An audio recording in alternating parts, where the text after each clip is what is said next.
اور اللہ نے اہم حکم یہ بھی بیان کیا کہ جب عورت کو طلاق دو تو جہاں وہ طلاق کے بعد نکاح کرنا چاہتی ہے اس کے نکاح میں رکاوٹ مت بنو، کباب میں ہڈی بننے کی کوشش مت کرو. یہ بھی زمانے جاہلیت میں ہوتا تھا اور آج بھی ہوتا ہے. فلا تعضلوهن ان ينكحن ازواجهن، اگر تم نے چھوڑ دیا ہے اس کو.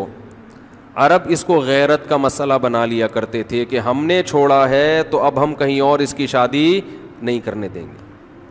ہمارا معاذ اللہ یوں کہتے تھے تھوکا ہوا مال، جیسے آج بھی لوگ کہتے ہیں ہم نہیں کہیں اس کو نکاح کرنے دیں گے. اس سے بھی قرآن نے کیا کیا؟ منع کیا. اور اس سے بھی منع کیا کہ اپنی مرضی سے زبردستی اس کا نکاح بھی مت کراؤ طلاق یافتہ کا. ینکحن ازواجہن، اپنے سلیکٹڈ شوہر سے نکاح کرنا چاہتی ہے تو تم کباب میں ہڈی بولو نہیں بنو. یعنی اس کو یہ رائٹ ہے کہ وہ جہاں چاہے نکاح کرے. یہ بھی خرابی ہے آج کل بعض علاقوں میں. یہ خرابی ہے کہ بیوہ کو یا طلاق یافتہ کو نکاح تو کرنے دیتے ہیں لیکن بعض علاقوں میں دستور ہے نکاح ہمارے ہی خاندان میں ہوگا، آپ ہمارے خاندان سے باہر نہیں جا سکتی. اس کو بھی قرآن نے کیا کیا؟ بولو ختم. نکاح بھی سے بھی نہیں روک سکتے اور نکاح بھی وہاں ہوگا جہاں آپ نہیں بلکہ یہ چاہے گی. اس میں اللہ نے عمر کی کوئی قید نہیں لگائی. 40 سال کی بیوہ یا طلاق یافتہ ہو، 50 سال کی ہو، 55 سال کی ہو، یہ تمہارا ہیڈ ایک نہیں ہے. تمہیں زیادہ ٹینشن لینے کی ضرورت نہیں ہے. لوگ بڑی ٹینشن لے رہے ہوتے ہیں کہ تمہیں ضرورت کیا ہے، اب 4 بچے ہیں تمہارے، 5 بچے ہیں، اس عمر میں تمہیں شادی کرتے ہوئے شرم نہیں آتی؟ چھوڑو بھائی، کیا ضرورت ہے؟ تو اللہ فرماتے ہیں کہ تمہیں ٹینشن لینے کی ضرورت بولو یہ اس کا ہیڈ ایک ہے، یہ تمہارا ہیڈ ایک نہیں ہے. جیسے کوئی 4 شادیاں کر رہا ہے تو اس کا ہیڈ ایک ہے نا، آپ کا ہیڈ ایک تھوڑی ہے. یہ آپ پتہ نہیں کیوں پریشان ہیں مفتی صاحب کو کیا ہو گیا. وہی ان کا ہیڈ ایک ہے، آپ کا ہیڈ ایک نہیں ہے. یہ میں اپنی بھی درمیان میں لگا دیتا ہوں نا. تو ہر ایک کے ہیڈ ایک ہم نے پالے ہوئے ہیں. وہ یہ کیوں کر رہا ہے، وہ یہ کیوں کر رہا ہے، وہ کم عمر سے شادی کیوں کر رہا ہے، وہ بڑی عمر سے شادی کیوں کر رہی ہے. یہ ہوتے ہیں نا لوگوں کے مسائل. اس نے یہ کیوں کر لیا. ایک خاتون نے مجھے بتایا کہ وہ ایک دفعہ بیوہ ہوئی، اللہ کی قدرت دوبارہ شادی، دوبارہ بیوہ ہو گئی. تیسری دفعہ جب ان کی شادی ہو رہی تھی لوگ مذاق اڑا رہے تھے، بس کرو یار 2 دفعہ بیوہ ہو گئی، اب آرام سے بیٹھو. اب وہ بیوہ تو کوئی بھی ہو سکتا ہے، جوانی میں بھی عورتیں بیوہ ہو جاتی ہیں. تو اب دیکھو لوگوں کو تکلیف ہو رہی ہے، بھائی یہ اس کا ہیڈ ایک ہے. اچھا لوگ اس سے شادی کرتے ہوئے ڈر رہے تھے ان سے کہ میں بھی پھر میں نہ مر جاؤں. تو اس سے کوئی تعلق نہیں ہے. ہو سکتا ہے 2 دفعہ بیوہ ہونا تقدیر میں لکھا ہو، 3 دفعہ نہ ہو.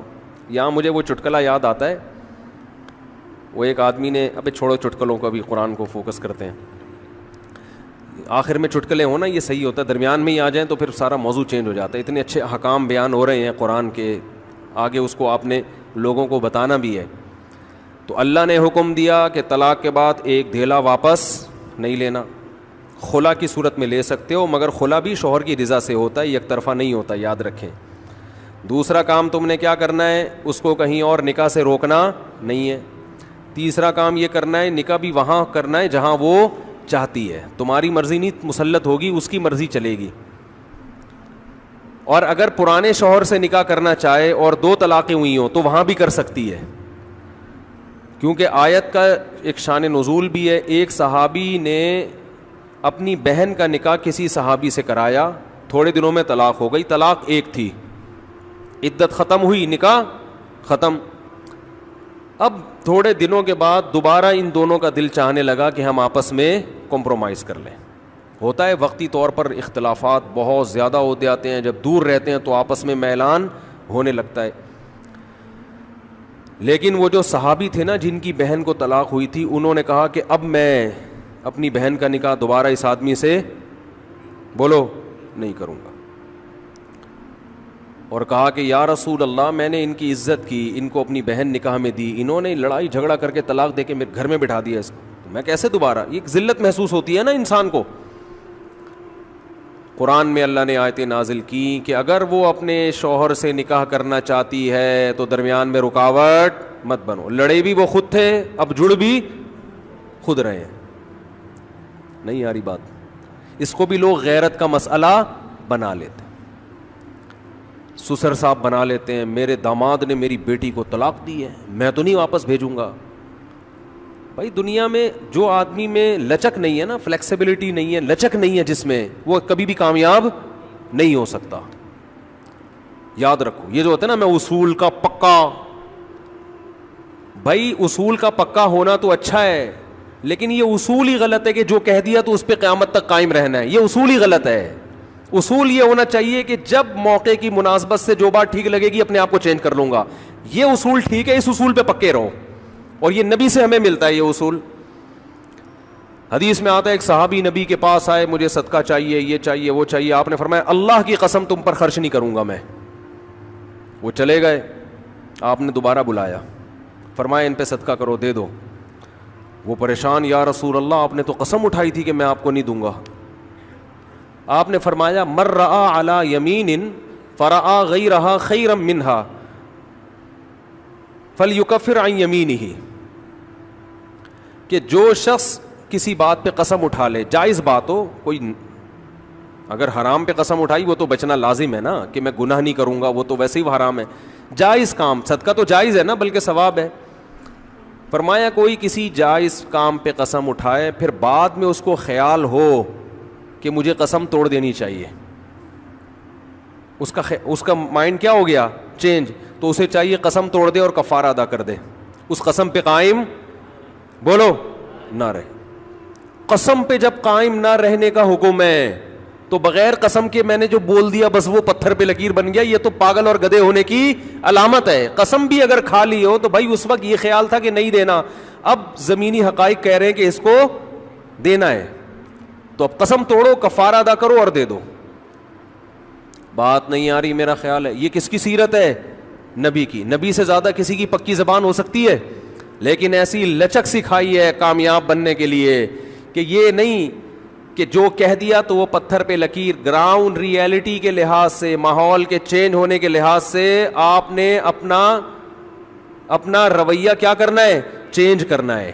اس وقت آپ کی رائے یہ تھی, اب آپ کی رائے وہ ہے, کیونکہ زمینی حقیقت بھی چینج ہوتی ہے اور انسان کی نالج بھی چینج ہوتی ہے اور انسان کی رائے بھی چینج ہوتی ہے. بعض دفعہ نالج چینج نہیں ہوتی, انسان تانے بانے ملا کے ایک رائے قائم کرتا ہے, بعد میں جب اور گہرا سوچتا ہے تو اسے لگتا ہے کہ وہ رائے ٹھیک نہیں تھی, تو وہ اسٹیٹمنٹ اس کا کیا ہو جائے گا, چینج.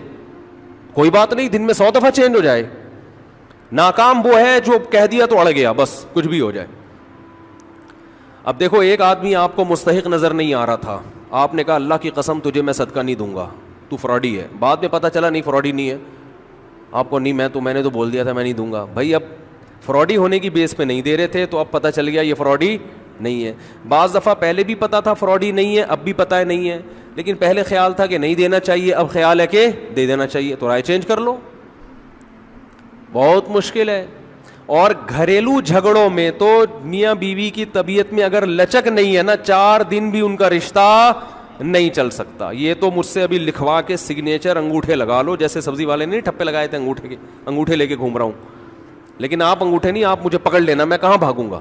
وہ جب بھی انگوٹھے کی بات آتی ہے مجھے وہ سبزی والا یاد آتا ہے جس کو میں نے بزنس کے لیے پیسے دیے تھے, اور اس نے ایمانداری میں اسٹیمپ پیپر پہ اپنے انگوٹھے لگا کے دیے تھے. جب وہ پیسے لے کے بھاگا تو 3 سال میں نے وہ انگوٹھے سنبھال کے رکھے. اب لوگ مجھے کہتے ہیں نا وہ فلاں آدمی کو میں اتنے کروڑ روپے دے رہا ہوں تو اتنا ایماندار ہے, میں تو اسٹیمپ پیپر پہ لکھوا رہا ہوں اور انگوٹھے بھی لگوا رہا ہوں. میں کہتا ہوں یہ انگوٹھوں کا تذکرہ میرے سامنے مت کیا کرو, انگوٹھوں سے کچھ بھی نہیں ہوتا. بندہ اگر 2 نمبر ہے, اسٹیمپ پیپر بکری کو کھلا دینا, کسی کام کا نہیں ہے یہ اسٹیمپ پیپر, عدالت سے بھی نہیں نکلوا سکتے. سمجھتے ہو, لکھوایا کرو ضرور, لیکن اس سے ہوگا کچھ بھی نہیں. عدالت انگوٹھا دیکھ کے بولے گی بس ٹھیک ہے انگوٹھا, اب انگوٹھے کو پکڑ کے جیل میں ڈال دو, بس انگوٹھے کو دیے تم نے پیسے, بندہ تو پکڑائی میں آئے گا ہی نہیں, آ بھی گیا تو کچھ بھی نہیں کر سکتے. عدالت کہے گی دیے کیوں تھے. تو پیسہ دینے سے پہلے 100 دفعہ سوچا کریں. خیر, تو کیا بات چل رہی تھی, ابے انگوٹھے کی بات کہاں سے آئی. ہاں, لچک پیدا کرنا چاہیے. میاں بیوی کا رشتہ تو ایسا ہے کہ اگر آپ کا ہے نا کہ جو میں نے کہہ دیا بس وہ کیا ہے, آرڈر از آرڈر, تو بھائی اس کا مطلب آپ میدان جنگ میں کھڑے ہوئے ہیں, دشمن کی فوجیں آپ کے سامنے اور آپ ایک فوج کی کمانڈ کر رہے ہیں کہ گولی چلانے کا آرڈر دیا تو کیا کرنا ہے؟ یہ گھر ہے، یہ میدان جنگ بولو نہیں ہے. یہاں آپ کا اسٹائل یہ ہونا چاہیے، آپ نے بیوی کو آرڈر دیا، گراؤنڈ ریئلٹی یہ کہہ رہی ہے کہ بھائی میرا روب اس پر بیٹھا ہوا ہے اور وہ پکوڑے بنا بنا کے خود ہی کھا رہی ہے، آپ کو ایک لقمہ بھی نہیں کھانے دے رہی. آپ غصے میں آئے، آپ نے کہا بیگم مزید پکوڑا اگر کھایا نا تو گراؤنڈ ریئلٹی کہہ رہی ہے کہ اس دھمکی سے یہ پکوڑے کھانا چھوڑ دے گی نا. لیکن آگے اس کا ایٹیٹیوڈ آپ نے دیکھا، اس نے کہا تو کیا کر لے گا، فوراً وہ کرچلی اٹھائی، تو کیا کر لے گا، فوراً لچک پیدا کرو بولو تو صبر کروں گا اور کیا کروں گا. یہ کامیاب، یہ گھر کیا کیسے چلے گا، یہ رشتہ جوڑا رہے گا. اگر آپ نے اس کے ایٹیٹیوڈ دیکھ کے، اس کی پیشانی پہ سلوٹیں دیکھ کے اپنی دھمکی کو واپس نہیں لیا تو یہ گھر کیا ہوگا؟ پکوڑے تو کھا لو گے آپ لیکن آپ کے بچوں کی ماں مارکیٹ سے شارٹ ہو جائے گی. تو اس میں گھر کے اندر کا اصول لچک. کامیاب آدمی وہ، ہاں ناقابل برداشت کوئی معاملہ ہو جائے تو ایک الگ بات ہے. تو اللہ نے کیا حکم دیا کہ اگر ڈیورس ہو گئی ہے پھر دوبارہ ملنا چاہتے ہیں تو کباب میں ہڈی بولو مت بنو، ملنے دو ان کو، کوئی مسئلہ نہیں ہے. ہاں یہ قرآن نے کہا ہے کہ اس شرط میں ملیں کہ ان کا اپنے بارے میں یہ خیال ہو کہ دوبارہ وہ جھگڑے نہیں کریں گے. ایسا نہ ہو ملتے پھر وہی ٹینشنیں شروع کر دیں. اب دوبارہ اپنی اصلاح کر کے آئیں کہ بھئی اب ان ماضی کے قصوں کو چھیڑنا نہیں ہے. لیکن یہ ایک یا دو طلاقوں کے بعد ہے، 3 طلاق کے بعد نہیں مل سکتے جب تک کہ کہیں اور نکاح نہ ہو جائے اس کا. تو خیر قرآن مجید میں اس میں اللہ نے یہ بھی حکم دیا، وَلَا يَحِلُّ لَهُنَّ أَن يَكْتُمْنَ مَا خَلَقَ اللَّهُ